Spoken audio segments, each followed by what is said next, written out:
When a group of racist bikers decided to attack an elderly black veteran, they had no idea what awaited them. The house sat just beyond a stretch of woods, a simple, weathered structure with peeling paint and a sagging roof. For years, Samuel Hicks had lived there, tucked away from the world, a man carrying more scars on the inside than his frail body betrayed. But it wasn't just Samuel's solitude that defined him. There was a guardian at his side, though one the bikers wouldn't expect. The day began quietly. Samuel followed his usual morning routine, brewing coffee in an ancient percolator that whistled softly as steam rose.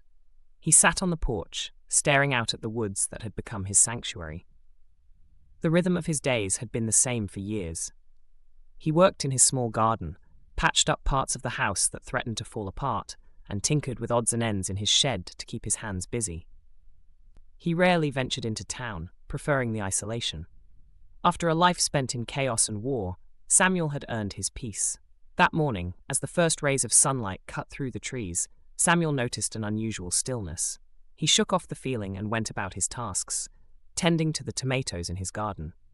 But as the day wore on, his unease grew. In town, a group of men gathered at the gas station. 5 of them, their motorcycles parked haphazardly in the lot. They wore leather jackets adorned with patches, symbols that carried a clear message of hatred. Their voices were loud, their laughter cruel, and their attention had turned to the old black man they had noticed at the grocery store days earlier. "Lives out by himself, in the woods," one said, spitting on the pavement. "Thinks he's better than us. Let's see how tough he really is." By nightfall, their engines roared down the dirt road leading to Samuel's property. He was inside, finishing dinner, when the sound reached his ears. Samuel's hands stilled on his fork. His body tensed as the deep rumble of motorcycles grew louder. Spike, the German shepherd he had rescued months earlier, was already on alert, his ears perked and his eyes trained on the door. The bikers stopped at the edge of the property, dismounting and surveying the house with smug grins. "Look at this place," one sneered. "Thinks he's untouchable." Samuel turned off the lights inside and quietly moved to the window. He saw them, 5 figures in the moonlight, laughing and gesturing toward his house. Spike let out a low growl. Samuel placed a calming hand on the dog's head. "Easy, boy," he whispered. His voice was steady, but his heart raced. These men weren't here for a friendly visit. The bikers began to shout insults, their voices carrying across the quiet night. They kicked over the fence posts and tossed beer cans onto the lawn. One began to spray paint slurs on the side of the house, while the others laughed. Samuel took a deep breath. Years of military discipline settled over him like an old coat. He wasn't a young man anymore, but he wasn't defenseless either. He stepped out onto the porch, Spike at his side. The sight of the dog, large and imposing, made the men pause for a moment. But their leader, a burly man with a snake tattoo wrapping around his neck, sneered. "What are you going to do, old man? Sick your mutt on us?" Samuel didn't respond. He simply stood there, his figure steady and unmoving in the faint glow of the porch light. Spike's growl deepened, a sound that rumbled through the air like distant thunder. The leader's smirk faltered, but he covered it with bravado. "Let's teach this guy a lesson." They advanced. Samuel stepped back into the house, closing the door behind him. Spike followed, his movements sharp and focused. Inside, Samuel grabbed the shotgun he kept by the door. He loaded it with practiced efficiency, his mind clear. This wasn't the first time he had faced danger, and he knew it wouldn't be the last. The first man tried to kick the door open, but Samuel had reinforced it years ago. When the wood held firm, the man cursed and swung a metal pipe at the window, shattering the glass. Samuel didn't hesitate. He fired a warning shot through the opening, the sound deafening in the quiet night. "Get off my property," he called, his voice calm but commanding.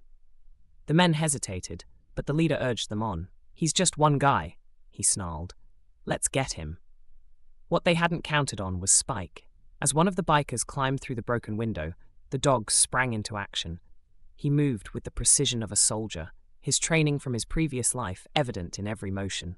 He lunged, clamping his powerful jaws around the intruder's arm. The man screamed, thrashing wildly, but Spike held firm until Samuel ordered him to release. Outside, the other men regrouped. Samuel could hear them arguing, their bravado slipping. He reloaded the shotgun, his hands steady. Spike stood by his side, his eyes sharp and his body coiled like a spring. Together, they were a formidable force. The leader, now visibly angry, shouted to the others, "Torch the place." One of the men grabbed a can of gasoline from his bike and began dousing the grass near the house. Samuel stepped out onto the porch, raising the shotgun. "That's enough," he said, his voice cut through the night like a blade. "Leave now, and no one gets hurt." The leader turned to face him, a sneer on his lips. "You don't scare me, old man." Samuel didn't flinch. "This is your last warning," he said evenly. "I've faced worse than you, and I'm still standing. Walk away while you still can." The leader hesitated. There was something in Samuel's tone, a steeliness that couldn't be faked. The other men shifted uncomfortably, their earlier confidence waning. The sight of Spike standing like a sentinel at Samuel's side only added to their unease. Finally, the leader spat on the ground. "You're not worth it," he muttered. He signaled to the others, and they reluctantly retreated to their bikes. The roar of their engines filled the air as they sped off into the night. Samuel stood on the porch, watching until their taillights disappeared. He lowered the shotgun and let out a slow breath. Spike pressed against his leg, his body still tense. Samuel knelt down, running a hand over the dog's head. "Good boy," he murmured. "You did good." The next morning, Samuel surveyed the damage. The fence was smashed, the side of the house defaced with hateful graffiti, and broken glass littered the ground. But it could have been worse. He cleaned up as best he could, boarding up the shattered window and scrubbing the spray paint off the siding. Spike followed him throughout the day, his presence a steady comfort. By the time the sun set, the house was as secure as Samuel could make it.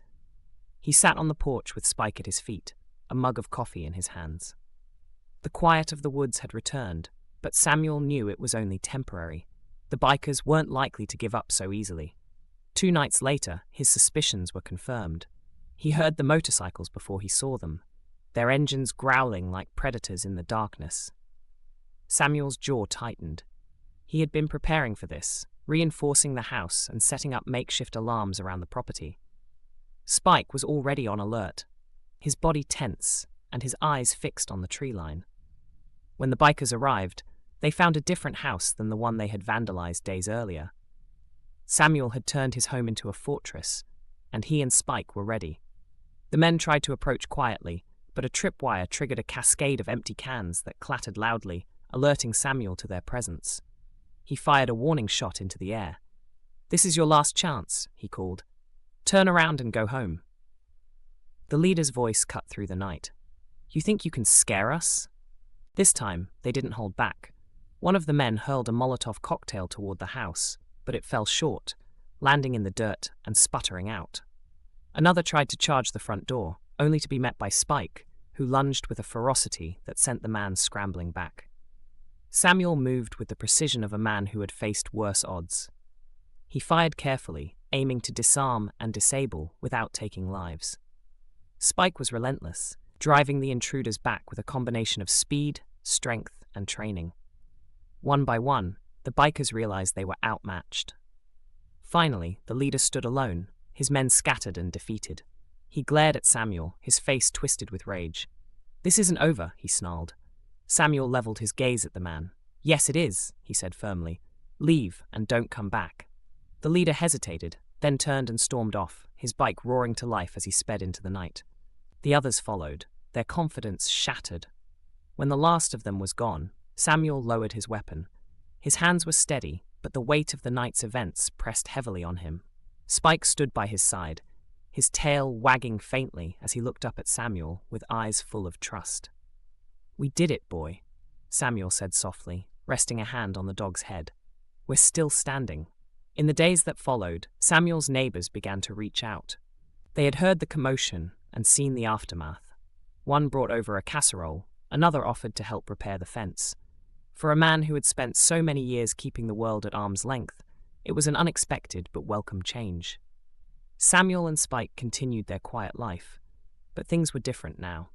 Samuel no longer felt alone. He had found an unlikely ally in Spike and a renewed sense of purpose. Together, they had faced the darkness and emerged stronger for it. And as Samuel sat on the porch with Spike by his side, He allowed himself a rare smile.